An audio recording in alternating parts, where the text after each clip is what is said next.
સૌથી સસ્તામાં કેદારનાથ યાત્રા કેવી રીતે કરી શકાય આજના વિડીયોમાં તમને આજે હું સ્ટેપ બાય સ્ટેપ જણાવીશ। કોઈ પણ મારી ફોર્મ્યુલાને અપનાવીને ખૂબ ઓછા પૈસામાં કેદારનાથ યાત્રા કરી શકે છે। તો કેવી રીતે સસ્તામાં કેદારનાથ યાત્રા કરવી તે ચાલો જાણીએ। તો દોસ્તો, આ વર્ષે એપ્રિલના એન્ડમાં કેદારનાથ યાત્રા શરૂ થવાની છે। ગુજરાતથી દર વર્ષે લાખો ભક્તો કેદારનાથ જાય છે। બધાની એક જ ફરિયાદ હોય છે કે કેદારનાથ યાત્રામાં ખૂબ ખર્ચ આવે છે અને ખૂબ હેરાન થવાય છે। કઈ ટ્રેનમાં જવું, કઈ બસમાં જવું, ક્યાં રોકાવું, કેટલા દિવસમાં યાત્રા થાય, આ બધી વાતોને લઈને લોકો ખૂબ કન્ફ્યુઝનમાં હોય છે। તો તમારી આ કન્ફ્યુઝન આ વિડીયોમાં દૂર થવાની છે। સૌપ્રથમ તો આપણે તે જાણીએ કે ગુજરાતના કોઈ પણ ખૂણે રહેતી વ્યક્તિ કેદારનાથ પહોંચે કેવી રીતે। આ છે આપણો સૌથી પહેલો પોઈન્ટ। તો મિત્રો, સસ્તામાં ગુજરાતથી કેદારનાથ પહોંચવાનો સૌથી સરળ રસ્તો છે ટ્રેનમાં બેસી સૌપ્રથમ હરિદ્વાર જવાનો, કારણ કે કેદારનાથ જવા માટે હરિદ્વાર જવું જ પડે। તો હવે આપણે તે જાણીશું કે સૌરાષ્ટ્રથી કઈ કઈ ટ્રેન છે જે હરિદ્વાર જાય છે, દક્ષિણ ગુજરાતથી કઈ કઈ ટ્રેન હરિદ્વાર જાય છે અને અમદાવાદ તેમજ ઉત્તર ગુજરાતથી કઈ કઈ ટ્રેન હરિદ્વાર જાય છે। તો દોસ્તો, જે લોકો અમદાવાદ કે ઉત્તર ગુજરાતથી કેદારનાથ જવા માંગતા હોય તેમના માટે હરિદ્વાર સુધી પહોંચવાની બેસ્ટ ટ્રેન છે યોગા એક્સપ્રેસ। 19031 નંબરની યોગા એક્સપ્રેસ રોજ સવારે 11:30 વાગે અમદાવાદના સાબરમતી સ્ટેશનથી ઉપડી વાયા ગાંધીનગર, કરોલ, મહેસાણા, ઊંઝા, સિદ્ધપુર અને પાલનપુર જેવા ગુજરાતના સ્ટેશન પર હોલ્ડ કરી બીજા દિવસે સવારે 11:30 વાગે હરિદ્વાર પહોંચાડે છે। આ ટ્રેનમાં અમદાવાદથી હરિદ્વારનું સ્લીપરનું ભાડું છે 600 રૂપિયા। હવે વાત કરીએ દક્ષિણ ગુજરાત એટલે કે વલસાડ, સુરત કે વડોદરા સાઈડના લોકો માટેની એવી ટ્રેનની જે હરિદ્વાર જાય છે। તો આવી પહેલી ટ્રેન છે બાંદ્રા હરિદ્વાર એક્સપ્રેસ। 19019 નંબરની આ ટ્રેન રોજ બાંદ્રાથી હરિદ્વાર જાય છે। આ ટ્રેન વાપી, વલસાડ, બીલીમોરા, નવસારી, સુરત, કોસંબા, અંકલેશ્વર, ભરૂચ, વડોદરા, ગોધરા અને દાહોદ જેવા સ્ટેશન પર હોલ્ડ કરે છે। આ ટ્રેનમાં પણ સુરતથી હરિદ્વારનું સ્લીપરનું ભાડું 600 રૂપિયાની આસપાસ છે। આ ઉપરાંત ગોલ્ડન ટેમ્પલ એક્સપ્રેસ, વલસાડથી ઉપડતી હરિદ્વાર એક્સપ્રેસ જેવી અન્ય ઘણી ટ્રેનથી પણ દક્ષિણ ગુજરાત અને વડોદરા સાઈડના લોકો હરિદ્વાર પહોંચી શકે છે। તો જો તમે ભાવનગર સાઈડ રહેતા હોય તો તમારા માટે બેસ્ટ ટ્રેન છે ભાવનગર હરિદ્વાર એક્સપ્રેસ। 19271 નંબરની આ ટ્રેન ભાવનગરથી રાત્રે 8:30 વાગે ઉપડી સિંહોર, ધોળા, બોટાદ, લીંબડી, સુરેન્દ્રનગર, વિરમગામ, મહેસાણા અને પાટણ થઈ ત્રીજા દિવસે સવારે 3:45 વાગે હરિદ્વાર પહોંચાડે છે।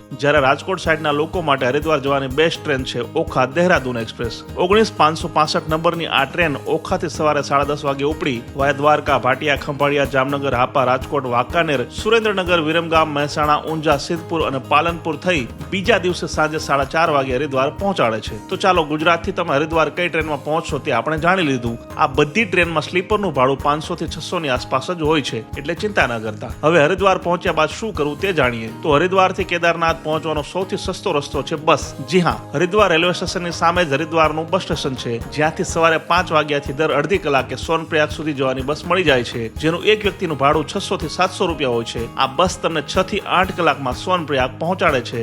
સોનપ્રયાગ પહોંચ્યા બાદ તમારે 100 રૂપિયાના ભાડાવાળી એક જીપમાં બેસી ગૌરીકુંડ આવી જવાનું છે। ગૌરીકુંડ સુધી જ વાહન જઈ શકે છે, ત્યાંથી પગપાળા કે ઘોડા ખચ્ચરમાં તમારે કેદારનાથ જવું પડે છે। ગૌરીકુંડ એ જગ્યા છે કે જ્યાંથી કેદારનાથની યાત્રા શરૂ થાય છે। અહીંથી કેદારનાથ 18 થી 20 કિલોમીટર થાય છે। ચાલીને જશો તો 8 થી 10 કે વધુમાં વધુ 12 કલાક થશે। જો તમે ચાલી નથી શકતા તો ઘોડા ખચ્ચર પણ કરી શકો છો, પણ હા, તેનું એક સાઈડનું ભાડું 3 થી 5000 રૂપિયા હોય છે, એટલે પહેલા ભાવ પૂછી લેજો। કેદારનાથ પહોંચ્યા બાદ તમારે દર્શન કરી આસપાસની જગ્યાઓ જોઈ ફરીથી ચાલતા ચાલતા કે ઘોડા ખચ્ચરમાં ગૌરીકુંડ આવી જવાનું છે। રિટર્નમાં તમે 3 થી 4 કલાકમાં જ ગૌરીકુંડ પહોંચી જશો। મતલબ કે વહેલી સવારે 3 વાગે જો તમે ગૌરીકુંડથી કેદારનાથ જશો તો એ જ દિવસે મોડી રાત સુધીમાં પાછા ગૌરીકુંડ આવી શકો છો। ગૌરીકુંડથી ફરી જીપમાં બેસી સોનપ્રયાગ અને ત્યાંથી બસ પકડી હરિદ્વાર આવી જવાનું છે અને હરિદ્વારથી ફરી ટ્રેન પકડી તમારા ગામ કે શહેર પહોંચી જવાનું છે। ગુજરાતથી કોઈ પણ વ્યક્તિ હરિદ્વાર યાત્રા પર જશે તો આવા જવામાં કુલ 7 દિવસ થશે, જેમાંથી 4 દિવસ ટ્રેનમાં આવવા જવાના અને 3 દિવસ કેદારનાથ યાત્રાના। ખર્ચની વાત કરીએ તો ગુજરાતથી હરિદ્વાર ટ્રેનમાં આવવા જવાનો ખર્ચ 1000 થી 1200 થશે।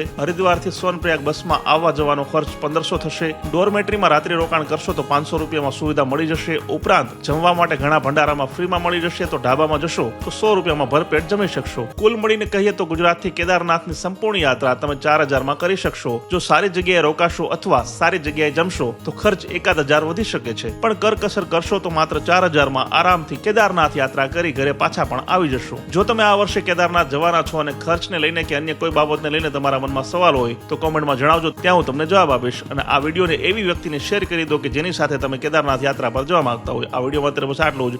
જય જય ગરવી ગુજરાત, જય હિન્દ।